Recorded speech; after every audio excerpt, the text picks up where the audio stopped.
Y'all can ruin y'all's lives. I'm not. I'm out. Wait, Dennis. Damn, we just got here. I just want to take a couple.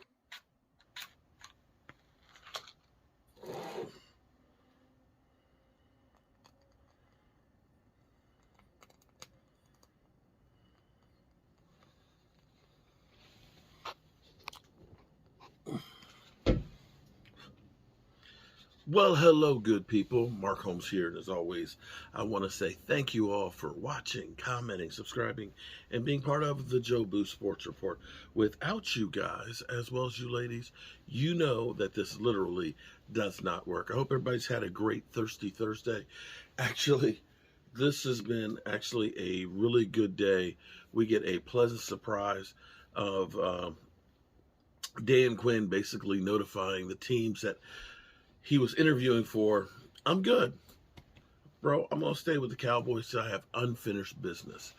That to me is probably the biggest thing that's happened, because I will say that that was probably the biggest offseason move that the Cowboys made last year, keeping Dan Quinn and keeping him in here for a third year, keeping consistency and keep building on this defense, especially with all the young talent that we ended up drafting this year.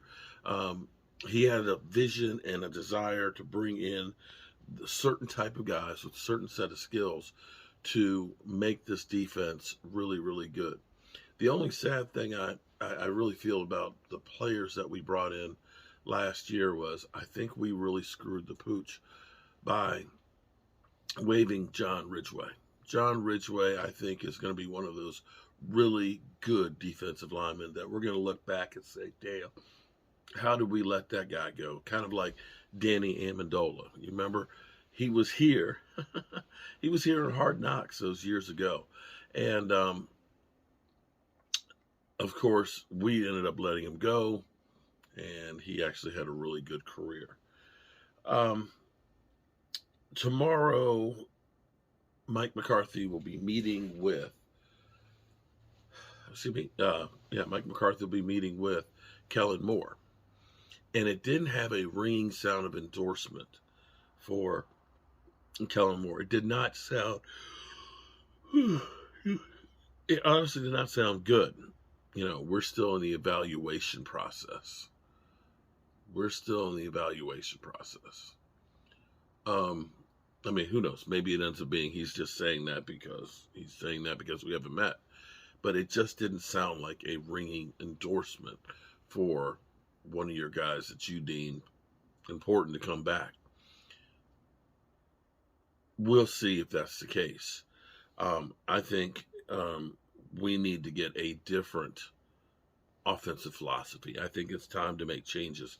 We are still going through and basically doing the same things that we ended up doing with Jason Garrett through Scott Linehan and now Kellen Moore.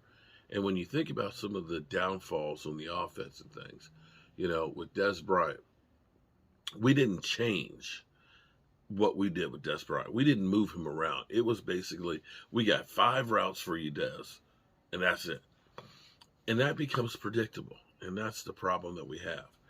The other problem we have is, and fans are, the Dak Prescott haters are out there and they're screaming that, Dak sucks, get another quarterback, draft somebody else, just get anybody in here, let's go ahead and we'll draft a quarterback and we'll just play Cooper Rush and we'll trade Dak. It's like, people, you can say all the crazy ideas that you want, that, let's go get Lamar Jackson. Dak's got a no trade clause.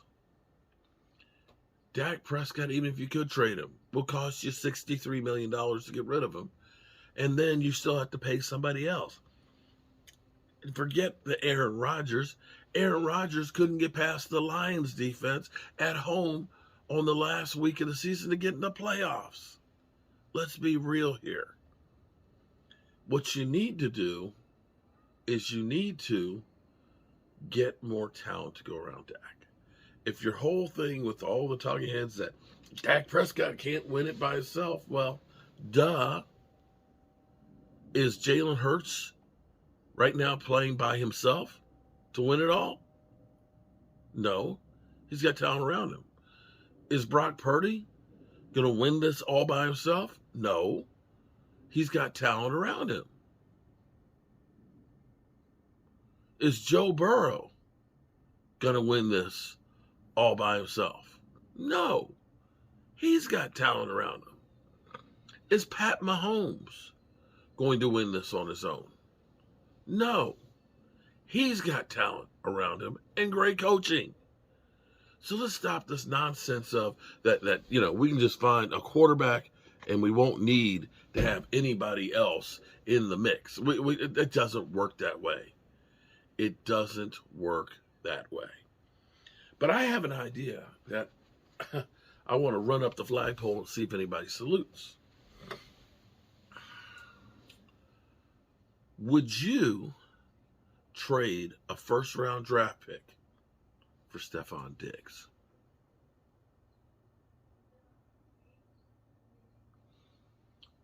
Our draft pick is, I think, 25th, maybe? 25th. What Buffalo originally traded for him from Minnesota was their number one, which was a 22nd pick. Stefan Diggs' contract is about $24 million next year. And you saw the blow up on the sideline after the game, right? The playoff game where, Diggs had four catches on 10 targets, and the opening pass that I had was one of those ones that Josh Allen really missed him. And Diggs, you saw him like, dude, bro, you've seen, even with the chance for him to back down a couple of days later, where he's gone off and said, you want me to be happy about losing? It may be that this is irreconcilable differences that they have now. Josh Allen, Stefan Diggs. Diggs is just like, I'm done. So if that's the case, if the Bills say, you know what, Stefan, why don't you go ahead and find a place you want to go?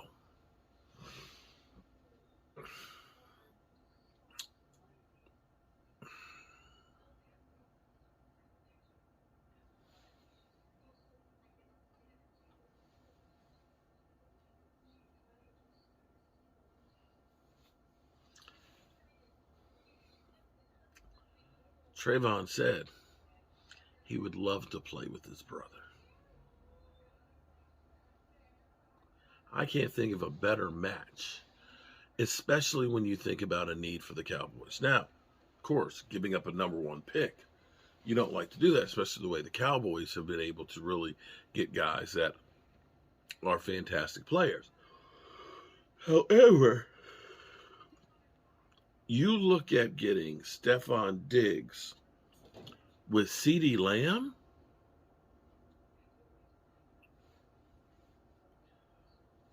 that alone would be a game changer. That would make it hell on other teams to try and cover both of those guys. And before you start talking about the money here, $24 million, that's a lot. D-Law's scheduled to be 26 next year, by the way.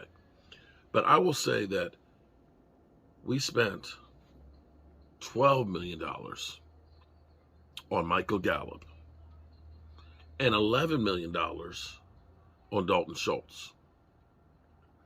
The amount of money we put on for those two guys would be basically what you're paying Diggs, right? Between those two guys we had under 1,000 yards. Diggs, well over 1,000. Am I crazy for this idea? I think it makes perfect sense. I would do that deal all day because I tell you what I like about Diggs. A lot of people in Buffalo, they're trashing him. Oh, man, he's a bum, man. No, you know what? I like that fire. I like that passion. I like that dog in Diggs. And that's something that this offense could definitely use. We've got that dog now in Micah Parsons on the defense, who is becoming the de facto leader of the Dallas Cowboys. If we got a receiver like that to go with CD Lamb, oh my God, the sky would be the limit for the offense. I shit you not.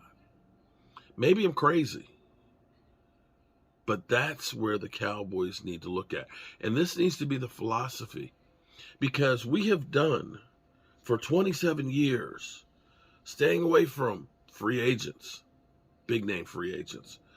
We made the one trade for Amari Cooper, and you can look at that Amari Cooper trade made this team better instantly. You can see without Amari Cooper that the wide receiver core came back down to earth. We've done the experience. We found out you need a couple of really good wide receivers. And instead of half-assing it, thinking that Dennis Houston or Noah Brown or a one-legged Michael Gallup is going to be the solution, sometimes you just got to get the right tool for the job. And Stefan Diggs would be the perfect fit. I'm telling you, if things go wrong, continue to go wrong, Buffalo might be entertaining that. All right, good people. You know how we roll. You know how we roll. Tell the people you love them, because you might not get the chance again. And I love you guys. And God willing, I'll see you tomorrow.